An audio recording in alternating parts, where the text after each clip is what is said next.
So right now, it's so cold. Ang lamig dito. Ang ganda. Pupunta kami dun sa may Castle Hill. Ito yung Castle Hill na sinasabi nila. Tingnan nyo, ang ganda ng mga rock formation.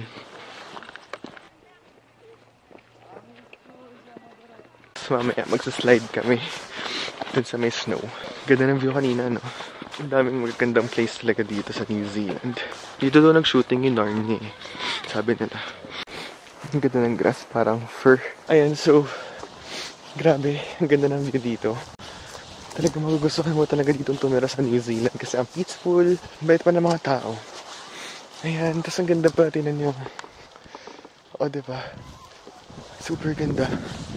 Tas kanina may nandaan na kami parang swamp or lake ba yun? I don't know. Pero ang ganda. Diba? Wait lang. Ayan. Andun sila, nauna na. Ang bakit kasi nagka-picture pa ako. Tsaka nag-vlog ako. Dahil yung Pilipino ngayon. Ayun, Pilipino sila. Dito na kami sa parking. Ayan, so pumunta kami dun sa slide. So, tara. 3, 2, 1.